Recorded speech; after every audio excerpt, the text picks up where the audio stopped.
You know that feeling, right? You agree to something, and then, like, a second later, you're thinking, wait, why did I just say yes to that? Well, it turns out our brains have these little hidden triggers, these psychological tripwires that are constantly guiding our decisions, usually without us even noticing. So today, we're going to dive into Robert Cialdini's incredible work and uncover these secret weapons of influence. All right, so to kick things off, let's start with a really weird puzzle from the animal world. Imagine a mother turkey. She is, as you'd expect, super protective of her baby chicks. And her number one enemy? The polecat. She will attack one on sight, no questions asked. So, why on earth would she ever, under any circumstance, welcome a polecat into her nest and cuddle it like it was her own? It sounds impossible, right? But the answer is actually pretty simple, and believe it or not, it tells us a ton about how our own minds work. Okay, so there was this experiment by an animal behaviorist, M.W. Fox, and it's just fascinating. First, they pulled a stuffed polecat on a string towards the mother turkey. And what happened? She went nuts, attacked it furiously, just like you'd expect. But then, they did the exact same thing with one tiny change. They put a little tape recorder inside the stuffed polecat that played the cheep cheep sound of a baby check. And her behavior? It did a complete 180. She didn't attack it.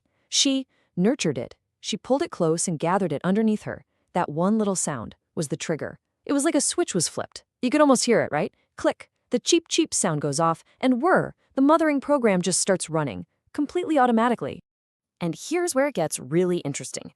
It's so easy to look at that turkey and think, well, that's just a simple animal. But the thing is, we humans do the exact same thing. Think about it. Our world is ridiculously complex. We are bombarded with information and decisions every single second. If we had to stop and deeply analyze every single choice, we'd never get anything done. We'd be paralyzed. So, to cope, we've developed our own much more sophisticated versions of that cheep cheep trigger. We rely on mental shortcuts. So what is a mental shortcut? It's basically a rule of thumb, right?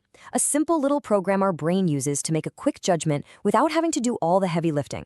A classic one is expensive equals good. And Cialdini shares this perfect story about it. A friend of his had a jewelry shop, and she just could not sell this one batch of turquoise jewelry. She tried everything. Finally, totally frustrated, she scribbled a note for her employee, price times 1/2, and left for a business trip. But the employee misread the note and instead doubled the price of everything. And what happened?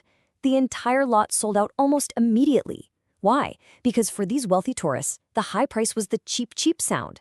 It was the trigger that screamed quality. It was a perfect click worm moment. So these shortcuts are useful, but they can also be, well, they can be exploited. This is why Cialdini calls them weapons of influence. And the first one we're going to look at is maybe the most powerful of all. It's a force that can create a sense of debt so strong it can span entire oceans and even decades. Let's talk about the rule of reciprocity. Just check out this story. It's absolutely incredible. The year is 1985. Ethiopia is in the grips of a horrific famine and crippling poverty. I mean, they had nothing. And yet, they sent $5,000 in humanitarian aid to Mexico City, which had just been hit by an earthquake. Why would they do that? It seems to make no sense. Well, you have to rewind the clock. 50 years earlier, back in 1935, when Italy invaded Ethiopia, Mexico sent them aid. And that feeling, that deep-seated need to repay the favor, was so powerful that it survived half a century, it survived famine, it survived everything. Cialdini puts it perfectly. This feeling of obligation, it's just one of the most powerful forces in all of human society. Think about it. We are fundamentally wired to feel uncomfortable when we owe someone. And that discomfort, that itch to repay a debt, is really the foundation of how we cooperate with each other. Yeah, this rule is like the social glue that holds us together. It lets us give something to someone else, our time, our resources, whatever, with the understanding that it's not just lost. It's the bedrock of trade, of friendships, of society. But here's where it becomes a weapon. The rule can be triggered by a totally unsolicited gift. Someone gives you a small free sample, and suddenly you feel this pressure to buy the much larger product. That tiny gift creates a debt that we feel almost physically compelled to repay. Okay, so moving on to our next weapon of influence. This one is called social proof, and it explains our deep, deep tendency to follow the crowd. And while that can be harmless in some extreme cases, it can lead to absolute tragedy. The idea behind social proof is actually super simple. When we're not sure what to do? We look around. We see what everyone else is doing, and we just kind of assume that must be the right thing. If a crowd of people is staring up at the sky, you're going to look up too, right? A more common example? Canned laughter on TV sitcoms. It feels cheesy, but producers use it because it works. It's a cue that tells us, hey, other people think this is funny. You should too. Now, to really understand just how powerful and dangerous social proof can be, we have to look at something really dark: the mass suicide at Jonestown. It's just a horrifying event. And it's so easy to just write those people off as crazy or mindless. But the psychology of what happened there is way more complicated, and it really hinges on this principle of social proof, especially when it's combined with extreme uncertainty and isolation. So Cialdini breaks down how this could have happened. First, the total isolation of Jonestown was critical. These people were cut off from the rest of the world. So when the command to commit suicide came, it created this massive wave of shock and uncertainty. No one knew what to do. So what did? They looked around at each other. A few of the most fanatical followers went first, and for the hundreds of others who were terrified and confused, watching those first few people comply became this incredibly powerful social proof. In that moment of total panic, their actions defined suicide as the correct thing to do. It was a horrifying domino effect. 910 people died that day. Let that sink in for a second. It's just a chilling example of where this principle can lead when it's manipulated in an environment of complete uncertainty. So there's the formal definition right there, and this principle gets supercharged under two specific conditions.